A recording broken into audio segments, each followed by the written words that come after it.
결혼을 바로 앞에 둔 예비 신랑이 그의 장인된 분에게 자신의 결혼 생활과 자녀 교육에 대한 포부를 자랑스럽게 이야기했습니다.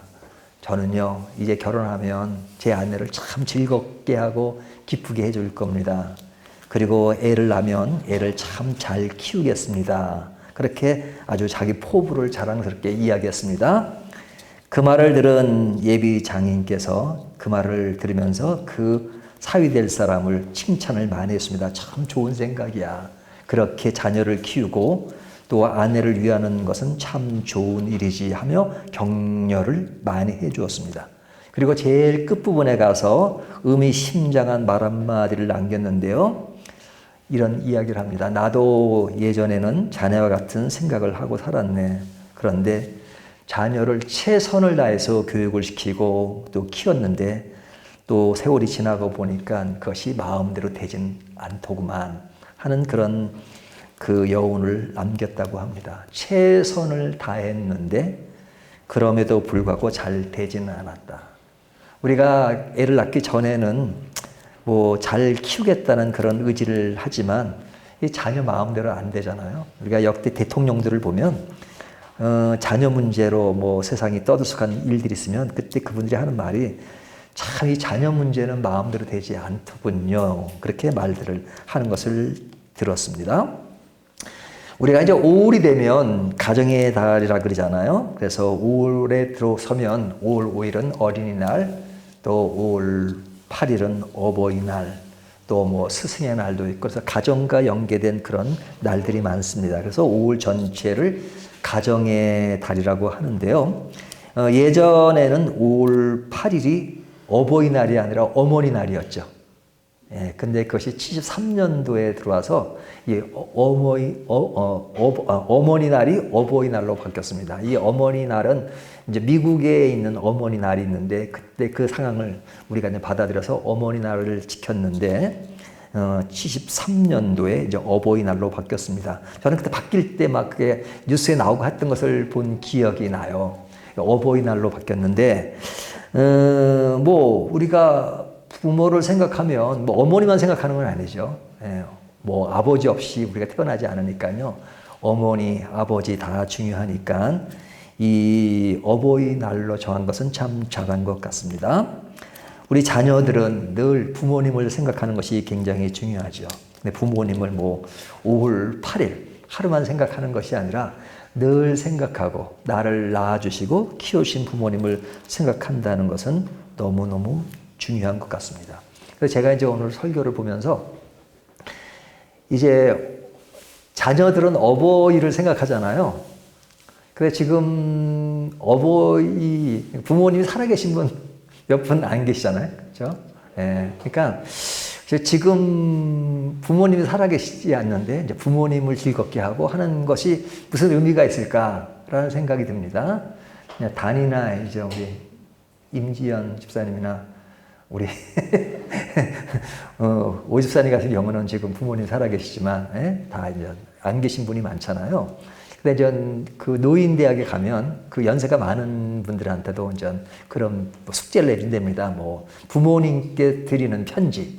그러면 이미 돌아가셨지만 부모님께 드리는 편지를 했는데 저는 오늘 이 말씀을 보면서 우리가 지금 부모님은 살아계시지 않지만 그러나 그 부모님이 주셨던 그런 사랑도 다시 한번 생각해 보고 또 지금도 여전히 살아계시는 우리 하나님의 아버지를 생각하면서 부모님에 대한 자세 또 자녀에 대한 자세가 어떠해야 하는가 하는 것들을 좀 생각해 보면 좋겠다라는 생각이 들었습니다. 자, 자녀들에게 부모님은 어떤 분인가요? 우리 부모님은 어떤 분인가요? 뭐 너무 상식적이고 다 아는 내용이지만 우리가 본문의 근거에서 보면 우리 부모님에 대해서 오늘 본문은 이렇게 이야기합니다. 22절을 보면 너를 낳은 아비에게 청정하고 내 늙은 어미를 경히 여기지 말라 그러죠. 여기 22절 보면 너를 낳은 아비 그러죠. 너를 낳은 아비. 아비는 아버지를 말하죠. 너를 낳았다. 그렇게 말하죠. 또 25절을 보면 내 부모를 즐겁게 하며 너를 낳은 어미를 기쁘게 하라. 22절은 아비, 그 다음에 25절은 어미. 그러니까 우리를 낳은 건 누구예요? 어머니만 낳은 게 아니고 어머니만 낳은 게 아니라 아버지, 어머니가 나를 낳은 것이죠. 그래서 부모님이라고 하는 것은 나를 낳아주신 분이라고 말할 수 있죠. 뿐만 아니라 22절을 보면 너를 낳은 아비에게 청정하고 내 늙은 어미를 경히 여기지 말지니라. 이렇게 늙은 어미라는 말은 그 늙기까지 뭐를 위해서 자녀를 양육한 거죠? 양육한 거죠. 그러니까 옛날에 무슨 동화책이 보니까 그래요. 이 손녀가 할머니한테 할머니는 왜 이렇게 허리도 구부러지시고 그러세요? 그러니까 이게 다 이게 너희들을 위해서 다 주다 보니까 이렇게 됐다라는 그런 이야기가 있는데, 자, 우리를 키우신 분, 키우면서 이렇게 늙어가시는 부모들에 대한 이야기하죠. 그러니까 이 늙은 어미라는 것은 우리를 키우는데 굉장히 공을 들였다는 이야기죠. 그러니까 낳고 키우신 분이 부모입니다. 자, 부모라고 하는 것은 나를 낳고 키우신 부모예요. 근데 이제 이 두 가지 요소를 가진 부모도 계시지만 한 가지만 가진 부모도 계시죠. 낳기만 하고 키우지 못한 부모도 있습니다. 이런 경우는 불행한 경우도 있지만 꼭 불행한 것만 아니죠. 어쩔 수 없이 낳기만 하고 이제 낳기만 한 부모도 있죠. 키우지 못한, 어쩔 수 없이 키운 그런 경우도 있잖아요. 낳기만 한 부모가 있잖아요. 그러니까 그렇다 하더라도 나를 낳은 것이 얼마나 소중한가 하는 것이죠. 저 옛날에 그 TV를 통해서 봤는데 이제 어릴 때 아주 어쩔 수 없이 입양을 간 자녀가 있어요. 근데 입양해가지고 그냥 나이가 들어서 이제 부모를 찾았습니다. 찾았는데 그 자녀가 참 그 말을 하는데 나는 부모를 원망하지 않습니다. 나를 낳아주신 것으로 너무너무 나는 그것으로 감사하고 이렇게 만나게 돼서 너무너무 감사해요. 그런 말을 들은 적이 있는데요. 낳은 것 결코 무시할 수 없는 것이죠. 좀 못된 사람들이 그런 말이에요. 자기들끼리 좋아가지고 낳고 뭐 이렇게 부모를 원망하는 사람도 있어요. 그거는 너무 배은망덕한 거죠. 그 다음에 이제 키우기만 한 것도 중요하죠. 그러니까 마음으로 낳았다는 말을 하잖아요. 우리가 낳지는 않았지만 정말로 마음으로 정성을 다해 키운 그런 부모님들도 계시잖아요. 그러니까 나를 낳든지 또 마음으로 낳았든지 부모님에 대한 존재는 너무너무 귀한 존재입니다. 나를 존재하게 하신 분, 그것만으로도 너무너무 감사하죠. 그러니까 우리가 어버이날뿐 아니라 매일매일 부모님에 대한 사랑, 그런 것을 기억해야 되는데, 특별히 어버이날이 되면 정말로 내가 존재하고 또 내가 잘할 수 있고 여기까지 왔다는 것, 그것을 생각하면 부모님 없이는 저희가 존재할 수 없으니까요. 부모님을 생각하는 것은 중요합니다. 비록 지금은 살아계시지 않고 돌아가셨다 할지라도 그 부모님 없이 우리가 존재하지 않으니까 그것을 생각하는 것은 매우 매우 중요하겠죠. 자, 이런 부모님에 대해서 성경은 자녀들이 어떠해야 하는가를 말씀하고 계시는데요. 25절을 보면 내 부모를 즐겁게 하며 너를 낳은 어미를 기쁘게 하라. 이게 두 가지를 이야기하죠. 즐겁게 하며 기쁘게 하라. 뭐 같은 문맥이라고 볼 수 있는데요. 부모를 즐겁게 하며 기쁘게 하라 그러죠. 즐겁게 하고 기쁘게 하라. 즐겁고 기쁜, 굉장히 어떤 감성적인 부분이 포함되어 있으면서도 그 안에 내면의 어떤 사랑을 나누는 그런 것을 이야기하죠. 자, 기쁘게 하라 그러면 기쁘게 하라. 기쁘게 하라고 하는데, 즐겁게 하라고 하는데 무엇을 기쁘게 하고 즐겁게 할 것인가? 여기 자세히 보면요. 너를 낳은 어미를 기쁘게 하라. 너를 낳은 어미를 기쁘게 하라. 너를 낳은 것. 그러니까 너를 낳은 것을 기쁘게 하란 말이 뭐예요? 그 낳은 자녀가 이 세상에 존재함으로써 그가 바르고 또 건전하게 건강하게 자란 그 모습을 보면 부모는 그것이 즐거운 거죠. 그러니까 자녀가 잘 되는 것을 가장 기쁨으로 생각하죠. 우리가 마음은 주지 않고 사랑도 없고 그런데 자녀가 돈이 많아가지고 사랑 없이 돈만 주는 것이라면 뭐 그것을 좋아하는 부모가 혹시 있을지 모르지만 그것이 중요한 것이 아니라 진짜 중요한 건 뭐예요? 정말로 부모가 할 때 바른 인간으로서 잘 자란 것, 이것을 가장 기쁘게 생각할 것이 아닙니까? 그러니까 여기 보면 내 부모를 즐겁게 하며 너를 낳은 어미를 기쁘게 하는데 낳은 어미를 기뻐 낳은 같이 그것이 마음으로 낳든 몸으로 낳든 하여튼 그 부모의 마음을 즐겁게 하는 건 뭐냐? 그 자녀가 부모의 마음에 맞게 뭐 부모의 어떤 스타일을 담는다는 것이 아니라 그가 바라는 그런 건전한 한 인간으로 자라는 것을 지금 말하고 있죠. 낳은 것을 후회하는 것이라면 정말로 불행한 것이죠. 그건 즐겁게 하는 게 아니잖아요. 기쁘게 하는 게 아니잖아요. 아유, 내가 저놈의 자식을 낳아가지고 그냥 아유, 차라리 안 낳았으면 좋겠는데. 옛날에 이제 그렇게 말씀하시는 부모님들, 뭐 그것도 사랑의 표현이긴 한데 너무너무 안타까우니까 하는 말이잖아요. 그러니까 지혜로운 자식을 낳은 것을 부모는 즐겁게 하죠. 24절, 의인의 아비는 크게 즐거울 것이요 지혜로운 자식을 낳은 자는 그로 말미암아 즐거울지라. 그러니까 지혜로운 자식을 낳은 것이 즐거운 것이다. 지혜로운. 그러니까 지혜롭다는 말은 우리가 이제 머리가 좋고 또 공부를 잘하고 하는 것을 생각하는데 이 지혜와 지식은 좀 다르죠. 네? 지식은 있는데 지혜가 없는 사람 있잖아요. 이런 사람들이 더 힘들어요. 차라리 지식이 없으면서 지혜가 없는 난데 지식은 많은데 지혜가 없어요. 그러면 굉장히 힘들죠.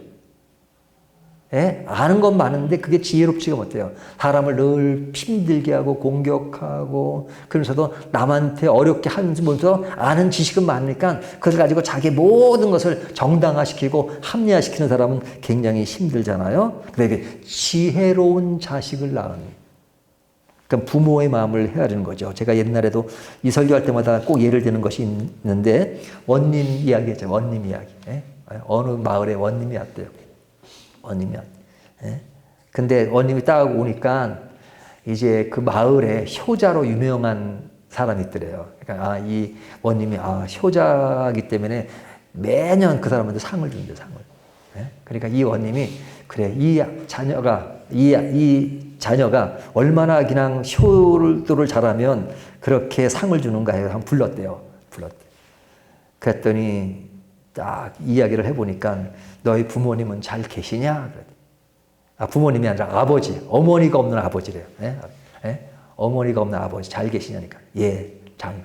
내가 참 아버지를 끔찍하게 위하는데 뭘 그렇게 잘해주냐 하니까 아유, 뭐 우리 아버지가 뭐 잘 드시고 또 아프지 않게 늘 생각해 드리고 그렇게 합니다. 예? 그렇게 충분히 주무시고 충분히 드실 수 있도록 합니다. 근데 어머니는 어디 계시냐? 그랬더니 어머니는 돌아가셨습니다. 그러니까 그러면 네가 잘해준다고 갑자기 자기 신하들한테 저놈을 당장 눕혀서 곤장을 좀 때리라 그래요. 곤장. 갑자기 다른 원님들은 상을 줬는데 이 사람 곤장을 때리니까 깜짝 놀라죠. 곤장을 때리냐. 왜 곤장을 때리는지 아느냐? 야, 너는 내가 좋은 아버지를 위해서 먹을 거 드리고 잘해드리면 잘했다고 생각하는데 너희 아버지는 혼자 사는데 좋은 엄마를 소개해가지고 그래야 이게 아버지를 위하는 거지. 너는 그런 거 다 하는 거야. 곤장을 때려라 말하는 우스갯소리가 있는데요. 이게 자녀가 부모를 위한다는 건 뭐예요? 부모의 마음을 헤아리는 거죠. 부모의 마음. 옛날의 이야기를 보면 뭐 어떤 유명한 화가가 있는데 그 화가가 이전 제자한테 이것을 팔라고 했답니다. 근데 제자가 보니까 뭐가 하나 눈이 이렇게 찌그러져 있는 것 같아서 이렇게 고쳤대요. 그 찌그러진 그것이 그 그림의 핵심인데 그걸 고침으로써 그 그림이 완전히 그 가치를 잃었다는 그런 것이 있는데 우리가 중요한 것은 내 생각을 반영시키는 것이 아니고 진짜 부모를 위한다면 부모의 생각을 여기 보면 오늘 성경 청종하라. 부모의 생각을 생각하는 거죠. 부모가 원하는 것. 우리가 인간관계도 마찬가지입니다. 우리가 항상 내가 기준에서 내 것으로 그 사람을 만들려고 할 때가 많잖아요. 하지만 그 사람이 가지는 그런 모든 것들을 잘 헤아릴 줄 아는 것. 이것이 지혜로운 것이라고 이야기합니다. 자, 그러면 지혜로운 자식은 어떤 자녀인가?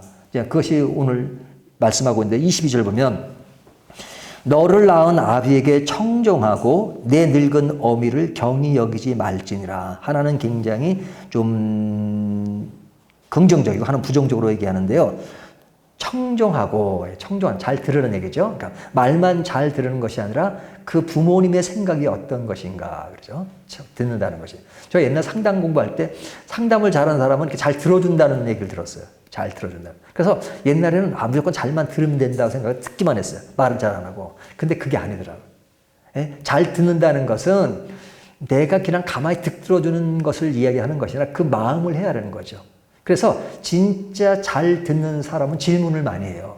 예? 왜? 내가 듣는 것이 그런 외형적으로만 듣는 것이기 때문에 그 속마음이 무엇인지를 알기 위해서는 질문을 해야죠.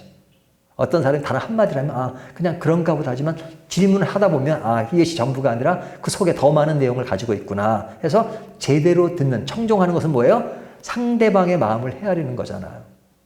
그러니까 무슨 생각을 가지고 있는지 이것을 청종하는, 그러니까 너를 낳은 아비에게 청정하고 내 늙은 어미를 경히 여기지 말라 그러죠.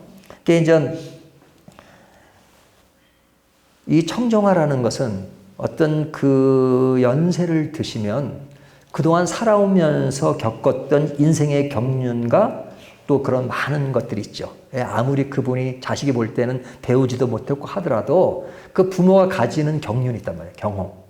그것은 결코 무시할 수 없죠. 왜? 그 지혜라는 게 크죠. 저는 우리 조상이 남긴 그 어떤 지혜, 이런 것들을 보면은 옛날이면 우리와 세월이 많이 떨어지고 그 당시에 문화가 발전하지 않을 때도 그런 그 지혜들이 쌓여져 가지고 그 우리들에게 영향을 주는 거 참 많잖아요. 그러니까 이 지혜라고 하는 것은 지식과 꼭 연결되는 건 아닌 것 같습니다. 그런데 시대에 뒤떨어지고 뭐 썰렁개그를 하고 그럴지 모르지만, 그렇지만 부모가 갖는 인생의 경륜과 이것은 매우 매우 중요하단 말이죠. 그래서 진짜 청정할 줄 아는 자녀는 부모의 어떤 속마음을 헤아리는 거죠. 속마음을. 뭐 지식은 좀 부족할 수 있다. 그건 감안하고 그의 마음을 헤아리는 거, 그죠? 그 다음에 늙은 어미를 경히 여기지 말라 그러죠. 그 늙고 배우지 못했다고 무시하는 것. 이것은 자기를 무시하는 거죠. 그에게서 내가 태어났는데 환경이 좋지 않아서 배우지 못하고 그렇지. 환경이 뭐 좋았는데 공부를 안 하겠어요. 환경 때문에. 또 우리나라는 굉장히 어려운 시기들을 많이 거쳤잖아요. 근데 그런 상황에서 공부할 수 있는 여건이 안 되고, 그래서 배우지 못했지만 그러나 그분들이 우리를 낳아주시고 우리를 키우고 우리가 배우게 만들고 한 것이 얼마나 감사한 일이냐. 우리가 부모가 연세가 드시면 약해 보이잖아요. 뭐 약해 보이는 게 약해지죠.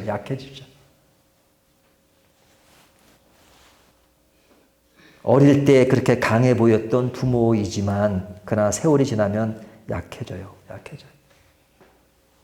옛날에 그렇게 운동선수로 날리던 사람이 나이가 되니까 운동선수로 뭐 금메달을 따고 막 그러는데 연세가 되면 어쩔 수가 없어요. 걷지도 잘 못하는데. 그러니까 이 젊을 때 그 건강함, 그것이 세월이 가면 어떤 사람도 그 세월을 막을 수가 없잖아요. 그렇기 때문에 그 부모를 약할 때 헤아릴 줄 아는 것. 근데 사실은 이거를 좀 더 세심하게 들어가면 참 어려운 것이 많죠.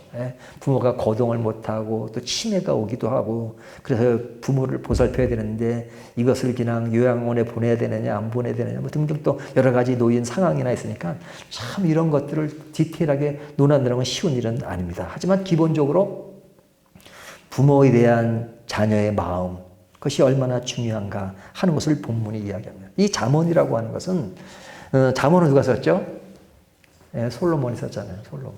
뭐 솔로몬이 다 쓴 건 아닙니다. 또 솔로몬 외에도 다른 사람도 많이 이렇게 개입되어 있는데, 이 말씀에는 그가 이렇게 살면서 지혜로운 삶이 뭐냐 하는 것들을 자녀들이 알려주기 위해서 잠언이 기록되어 있잖아요.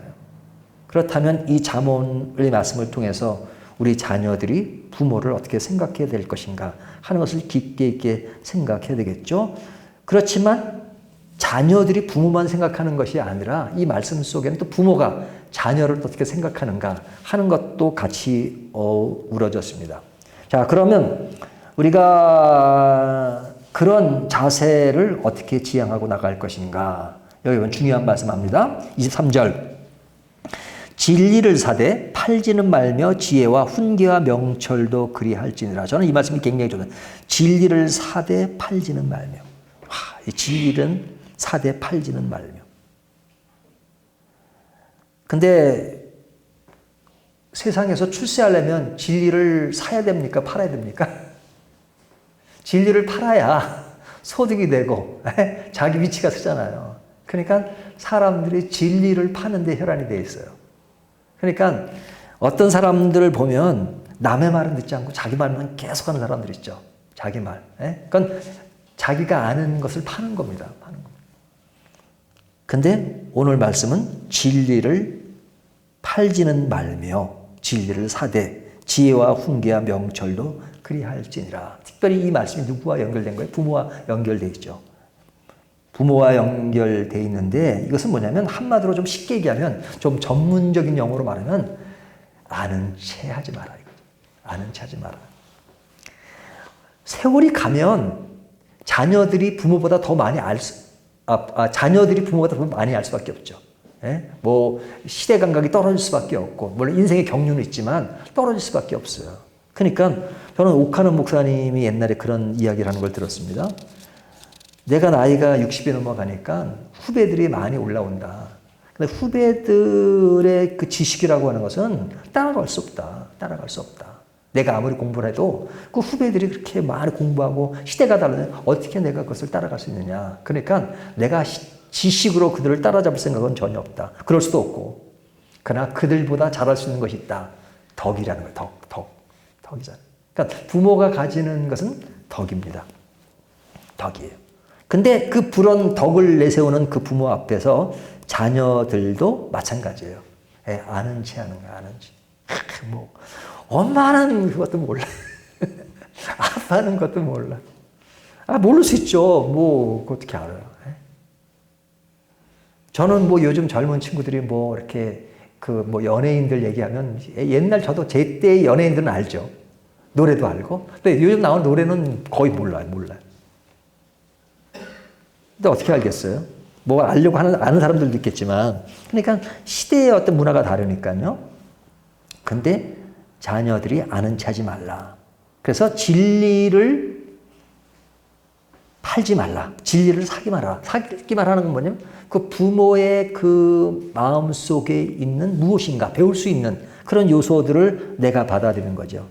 나약한 것을 도우며 부모가 자식을 향한 그 마음을 헤아리는 것. 그렇죠?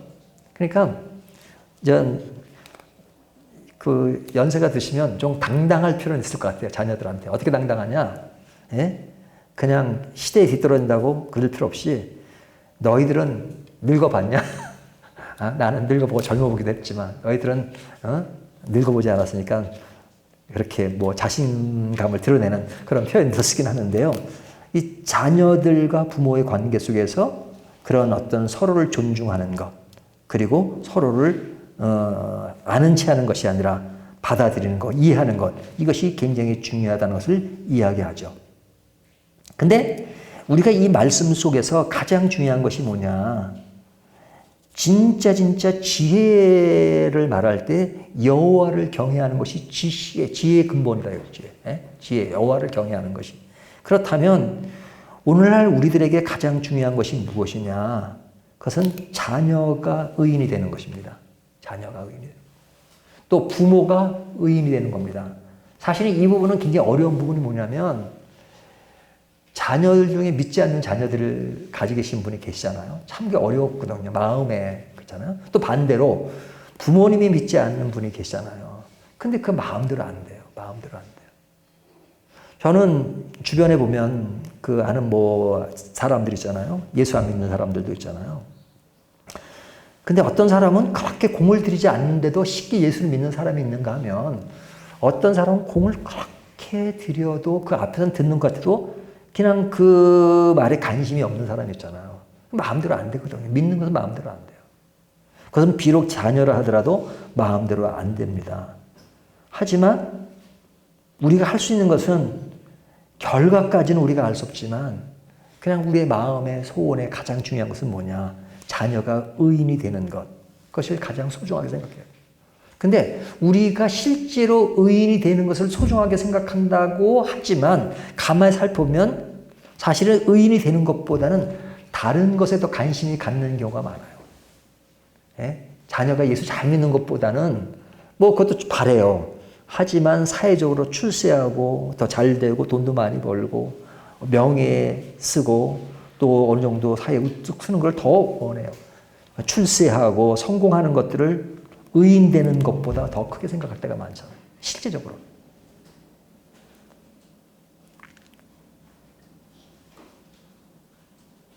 그래서 저는 어떨 때 그런 생각을 해요. 교회는 제가 매주마다 설교를 하지만 가끔 가다가 외부 강의 초청받아 갈 때가 있잖아요. 그러면 전 이제 뒤에 이렇게 앉아가지고 이렇게 그냥 설교할 시간을 기다립니다. 그러면 처음 간 교회에서 그런 생각할 때 오늘 말씀을 잘 전해서 사람들이 감동을 받게 해주시고 설교가 진짜 좀 이렇게 속된 표현으로 그냥 아주 세련된 설교가 될 수 있도록 해주십시오 라는 그런 마음이 들어요. 그렇게 기도는 하지 않지만. 근데 그렇게 세련되고 뭔가 하려다 보면 그 핵심 포인트가 설교라고 하는 것이 주님을 알리고 믿음을 알고 하는 것인데 자꾸만 어떤 인간적인 것들이 앞서게 되면 자꾸만 잘 하려고 하는 설교에 집중하게 돼요. 내 자신에게 집중해요. 그러면 설교가 어떻게 돼요? 그 본질에서 벗어나고 그냥 그릇된 것으로 갈 수밖에 없죠. 그래서 그때는 그런 기도를 한 적이 있어요. 오늘 아주 그냥 죽을 수는 하니더라도 오직 하나님만 드러날 수 있도록 해주십시오. 그렇게 기도할 때가 있어요. 도리어 나에 대한 그런 것이 나에게 집중되지 않게 해주십시오. 뭐 그런 기도를 할 때가 있는데 사실 중요한 것은 우리가 하나님의 나라가 표출되는 것을 가장 중요해요. 내 개인의 생활이나 자녀들의 생활이나 우리 부모님의 생활에 가장 귀중한 것이 무엇이겠습니까? 신앙 아니겠어요? 신앙. 근데 이제 이런 것이 실감나지 않는 것이 이제 그 역사라는 것이 완전히 완성돼 가지고 하나님 나라가 완전히 이루어졌다고 생각해 보십시오. 천국이. 예? 천국에서 우리의 삶 100년이라고 하는 것은 너무너무 짧은 시간이죠. 그러니까 우리가 100년 사는 것이 실감나기 때문에 피부에 느끼기 때문에 100년이라는 세월이 긴 것 같지만 영원한 세계 가운데 100년이라고 하는 것은 진짜 시간으로 따지면 하루를 따지면 0.000001초도 안 되는 거거든요. 그 기간 동안에 우리가 그냥 얼마나 그냥 바둥바둥 그냥 뭘 잡으려고 살 때가 얼마나 많아요. 하지만 그런 것들을 많이 누려본 사람이 누구예요? 솔로몬이에요, 솔로몬. 솔로몬이 뭐라고 이야기합니까? 헛되고 헛되어서 헛되니 뭐 그러잖아요. 헛되다 이렇게 말. 근데 가장 영원한 것을 잡는 것은 결국은 죄로부터 해방된 의롭게 되는 것입니다. 그럴 때 우리가 가장 필요한 것은 바로 그런 생각을 갖는 겁니다. 우리가 자녀가 의롭게 되는 것, 또 우리 부모가 의롭게 되는 것. 24절을 보면 의인의 아비는 크게 즐거울 것이요 지혜로운 자식을 낳은 자는 그로 말미암아 즐거워요. 의인의 아비는 의인 되는 것을 가장 중요하게 생각해야 됩니다. 의인의 아비는 자신만 의인이 되는 것이 아니라 자녀가 의인이 되는 것이고 또 반대로 자녀가 의인이라면 부모가 의인이 되는 것을 가장 중요하게 생각해야 됩니다. 그래서 우리가 이 믿음 생활에 대해서는 우리가 이렇게 맨날 교회 안에서 듣는 이야기잖아요. 믿음을 가져라, 은혜 아래 살아, 복음을 알아야 된다 하는 것들. 이것이 우리에게 지식이 우리를 지배하기 때문에 이것이 지식으로서 내 머릿속에만 공식화된 것이 아니라 내 영혼 속에, 내 마음 속에 주님에 대한 사랑과 주님에 대한 열정과 복음의 가치와 의롭게 된 의미와 구원된 삶, 생명을 얻은 삶, 영원한 생명 이런 것들이 나에게 어떤 피부적으로 얼마나 실감나게 나를 지배하느냐 이런 것들을 생각해야 되거든요. 아니 신앙은 감정이 아니라 감정은 따라오는 것입니다. 감정이 지배돼서 그런 어떤 지적인 것들을 무시하면 안 되지만 그러나 진정 주님을 사랑하는 마음이라면 느낌이 없으면, 감정이 없으면 따라갈 수가 없어요. 그렇죠? 사랑하는 연인 사이에 그렇게 시간을 만나고 싶으면 감정이 따르니까 그렇잖아요. 감정이. 보고 싶어지고, 이야기하고 싶어. 근데 하나님을 믿긴 하지만 뭐 하나님과 이야기하고 하나님의 말씀을 듣는 것은 재미가 없다? 그러면 연인과의 사이의 관계까지 그냥 비교해보면 되죠. 하나님에서 끌리는 게 없으니까 그래요. 끌리는 게 없으니까. 감정에 의존하지 말라 그러지만 감정은 본질은 아니지만 그런 삶에 나타나는 거예요. 그렇다면 나는 예수 믿어도 하나님에 대한 감정이 없는데요. 그러면 그런 것에 대해서 어떻게 돼요? 기도할 필요가 있죠. 하나님, 기도라는 것이 우리가 기도 생활하고 말씀 보는 것이 큐티하고 그럴 때 왜 그래요? 하루아침에 하나님에 대한 보이지 않으시니까요. 하나님이 보이지 않으니까 하나님을 감정으로 느끼는 게 쉬운 게 아니에요. 감정으로 느끼는 것이. 그래, 감정으로 느끼지 않고 하나의 교리와 이론만 가지고 하나님은 이런 분이고 그러면 그냥 공식적이고 이론적으로 하나님 그런 분이라는 걸 지적으로만 알아요. 하지만 실감나지 못하니까 그냥 신앙 따로 내 삶 따르는 거예요. 말로는 얼마든지 하고. 왜? 한국 사람처럼 교육 수준이 높은 나라가 어디 있어요? 세계 최고예요, 최고. 그러니까 이론으로 알면 다 이해된다고 생각해요. 하지만 하나님을 아는 것은 그렇게 아는 것을 성경은 하나님을 안다고 말하지 않아요. 예수님 당시에 바리새인들과 사두개인들이 얼마나 예수님뿐만 성경을 잘 알았어요. 하지만 성경은 한결같이 그들이 예수님을 몰랐다고요. 하나님을 제대로 안 건가요? 모르는 거죠. 그래서 우리가 의인된 삶에 대해서 그냥 예수 믿으면 그냥 의롭게 되는 것이구나 하는 정도가 아니라 내 가슴 속에 영혼 속에 요즘 말 표현에 영혼 없는 이런 말 많이 하잖아요. 정말 영혼이 있는 신앙이라고 하는 것은 하나님에 대해서 느껴야 됩니다. 하나님에 대해서. 보이지 않지만 하나님이 나를 사랑한다는 것. 하나님이 나를 지금도 인도하신다는 것. 하나님이 나를 위해서 새로운 생명을 주셨다는 것. 지금도 어렵지만 힘들지만 나를 보호하신다는 것. 그런 것. 그런 삶이 없으면 우리의 삶은 진짜 기쁜 것이 아니고 즐거운 것이 아니다. 그렇다면 내 자신부터 가장 즐거운 삶은 하나님과의 관계. 그런 것이라면 자녀와 관계, 또 부모와의 관계도 바로 그런 것이어야 된다 하는 것을 오늘 본문이 이야기하는 겁니다. 즐거운 것, 기쁘게 하는 것, 그리고 의롭게 되는 것. 그래서 그런 차원에서 청종하고 경히 여기지 말라 하는 것을 오늘 본문이 이야기하고 있어요. 자, 그런 것들을 오가는 것이 가장 중요하다 하는 것을 이야기합니다. 오늘 본문을 통해서 우리가 인간적인 부모와 자녀 간의 문제도 있지만 우리가 믿는 하나님을 우리가 아버지라고 부르시잖아요. 아버지. 우리의 관심이 하나님의 관심이어야 된다는 것을 말씀해 주고 있습니다. 의인의 핵심은 하나님의 지혜, 그것을 마음에 담고 영혼에 담는 것이죠. 그러니까 최고의 효도는 뭐냐? 여러분 자녀들은 최고의 효도가 뭐냐?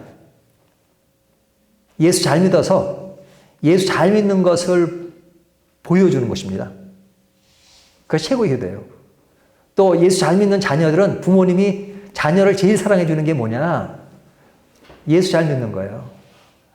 어떤 부모들은 자녀들 용돈만 주면 좋아하시는데 그 용돈 주는 자녀 최고예요, 최고. 그러지만 예수를 더 잘 믿는 게 중요하잖아요. 예수를 잘 믿는 거. 제가 개인적인 간증 이런 건 잘 안 하는데요. 오늘은 간증을 좀 할게요. 사실은 제가 이제 새벽 기도 때 제일 혼자 기도하잖아요. 그럼 제일 먼저 기도하는 첫 번째 기도는 자녀를 위한 기도를 합니다. 자녀 기도 제일 먼저. 자녀 기도. 그냥 딱 앉으면 일단 시작은 자녀에 대한 기도를 해요. 근데 지금도 자녀들을 생각하면 마음이 아플 때가 많아요. 예수를 얘네들 잘 믿어야 되는데 아직까지 이제 부모의 양이 안 차는 것이고 그러네. 근데 우리 큰애가 이제 결혼한다고 이전 여자친구를 데려왔는데 예수를 믿지 않는다는 거예요. 예수를 믿지 않는다. 그때 제가 하늘이 무너지는 것 같더라고요. 하늘이 무너지는 것 같더라고요. 근데 얘네들이 하루 이틀 사귄 것도 아니고 학교 생활하면서 오랫동안 사귀었는데 그것이 뭐 부모가 말린다고 될 일도 아니고. 그래서 제가 조건을 걸었습니다. 뭐 허락하고 말고는 너희들이 하는 결혼이니까 내가 거기까지는 하지만 내 부모로서의 아버지로서 어머니 바람이 있다. 그거 뭐냐면 나는 예수 믿는 것이 가장 중요하다. 너희들이 뭐 어떻게 사는 것도 중요하지만 제일 중요한 예수를 믿는 것이다. 그걸 이야기했어요. 그러니까 내가 바람이 있다면 일단 교회부터 나와라. 교회부터 나오고 그 다음에 매 주일날 주일 예배 끝나면 나랑 집에 가서 성경 공부 1시간씩 하자. 그게 유선이죠. 우리 유선이랑 그때 소개하고 그로부터 한 7개월, 8개월에 결혼했습니다. 그 7개월 동안 거의 빠지지 않고 끝나고 집에 가서 1시간 내지 2시간 성경 공부를 했어요. 계속. 근데 그때 감사한 것은 얘가 말씀을 잘 받아들이고 그리고 영접도 하고 그랬어요. 같이 이제 성경 공부를 하면서. 그러니까 6개월 이상 성경 공부를 한 거죠. 성경 공부를 하고. 근데 이제 그 중에 하나는 내가 이제 성경을 가지고 할 때 교회에서 성경을 찾아야 되는데 성경은 66권으로 되어 있으니까 일단 성경을 찾을 때 지금 뭐 잠언을 찾아야 되는데 저 뒤에 가서 뭐 로마서를 찾으면 되겠니? 그러니까 성경을 순서적으로 한번 다 외워가지고 와라. 숙제를 냈어요. 창세부터 계시록까지 외워가지고 와라. 근데 그 다음 주일날 외워가지고 왔더라. 창세부터 계시록까지를. 그때 제가 되겠구나. 얘는 되겠구나. 그랬어요. 그리고 지금 제가 보니까 그 영하기보다도 걔가 신앙이 더 좋은 것 같아요. 예? 그래서 얼마 전에 그 세범이와 세별이 그 기도하는 거, 예? 다 뭐 엄마가 가르쳐 준거 있죠. 예? 아멘 하니까 아멘하고 애들이 하는 그런 걸 보니까 그나마 그나마 조금은 안심이 되더라고요. 아직도 멀었지만. 가장 중요한 것이 무엇이겠습니까? 우리의 신앙의 문제가 아니겠어요? 신앙의 문제가 아니겠어요? 오늘 이 말씀을 통해서 정말로 부모를 즐겁게 하고 자녀를 즐겁게 하는 것이 무엇인가? 우리가 어버이날, 어린이날 한 번 정도 생각하는 것이 아니라 우리의 영혼 속에 하나님이 가장 즐겁게 하는 것을 마음에 새기고 그런 것들을 우리 어린이 아이들에게 또 부모들에게 남길 수 있는 유산이라면 바로 신앙의 문제가 아니겠나 하는 것을 생각합니다. 오늘 이 말씀을 가지고 신앙의 문제를 다시 한번 점검하고 우리 자신에게 대해서도 신앙의 중요성을 다시 한번 인식하는 저와 여러분이 되시기를 주님의 이름으로 축원합니다.